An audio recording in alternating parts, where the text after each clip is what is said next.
درباره ترور فرمانده‌های ارشد سپاه قدس در سوریه می‌خواستیم به چند نکته اشاره کنیم. البته کسانی که موضوعات ما رو دنبال می‌کنن به این امر واقف هستند که ما اعلام کردیم در 26 دسامبر، تقریبا یک ماه پیش، گفتیم باید منتظر یک سری بحران‌ها باشیم و دیدیم که از بحران لبنان شروع شد و ترور فرمانده‌ها و بعد از اون اتفاقات کرمان، بعد از اون هم می‌بینیم که حوثی‌ها و حمله پاکستان و امروز هم دوباره ترور فرماندهان ارشد.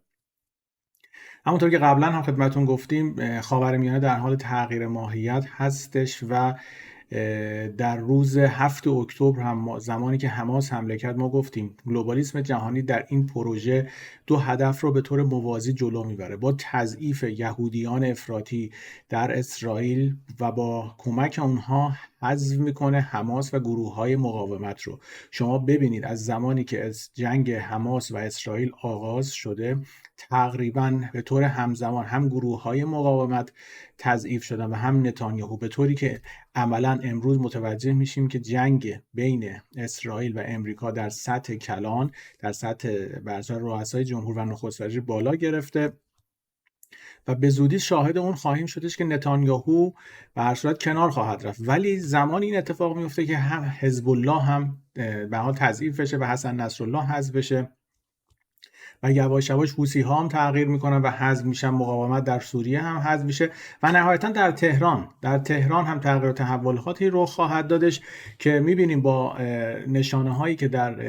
انتخابات اومده و صحبت هایی که در رسانه ها میبینیم عملا به این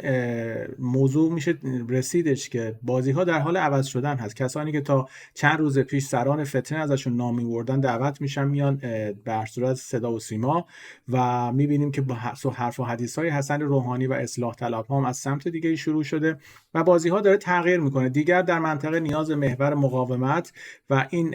به هر صورت ایدئولوژی احمقانه نیست. ما این ایدئولوژی ها رو 43 سال به واسطه تفکراتی که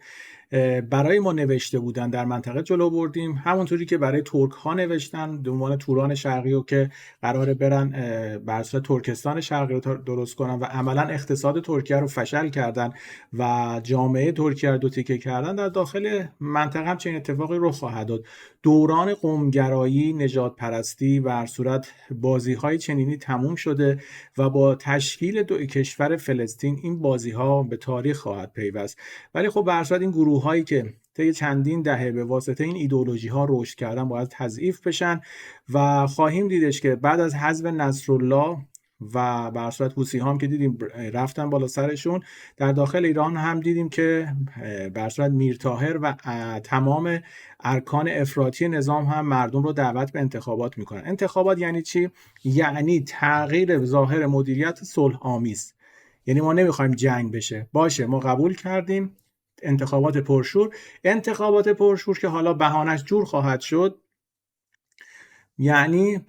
پیروزی طیفی مثل حسن روحانی و خاتمی و این چنین تفکراتی که عملاً به نظر من این انتخابات خبرگان به مراتب ارزشش بیشتر از انتخابات مجلس است. اگرچه انتخابات مجلس هم خواهیم دیدش که با آمارسازی و یک هیجانی که در جامعه ایجاد خواهند کرد جو رو بالا خواهد برد. ولی خب ما کماکان هم در برنامه‌های قبلی هم توضیح دادیم که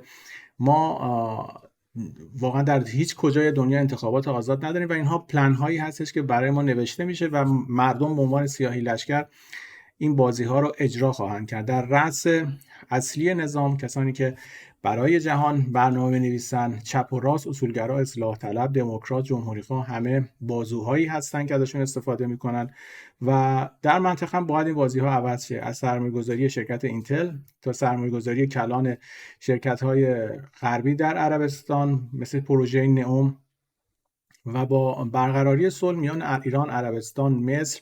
داریم میبینیم که چه اتفاقاتی خواهد افتاد. و در آخر هم باید به شما بگویم تمام این افراد هماهنگ شده با جمهوری اسلامی هدف گذاری میشن. به هر صورت این سران اطلاعاتی سپاه قدس بدون اینکه به هر صورت چراغ سبز امنیتی رو بگیرن در جای جمع نمیشن و به هر صورت این یه بدبستان هست که یک سرش تلاش میشه که این جنگ ادامه دار بشه، ولی خب این جنگ ادامه دار به واسطه فشار گلوبالیستا کنترل شده هست. یعنی نمیگذارن به اون حدی برسه که این جنگ دامنش گسترده بشه که ایران هم دخیل بشه. به هر صورت آرام آرام با پنبه سر میبرن، از اون ور هم نتانیاهو رو میزنن و به هر صورت خواهیم دیدش که در آینده نزدیک این بازی ها جمع خواهد شدش و خاورمیانه بعد از مدتی از گروه‌های افراطی خالی خواهد شد و برعکس اروپا راست افراطی و جریان پوپولیسم رشد خواهد کرد و یه مقدار موازنه بازی عوض شه و روز از نو و روزی از نو.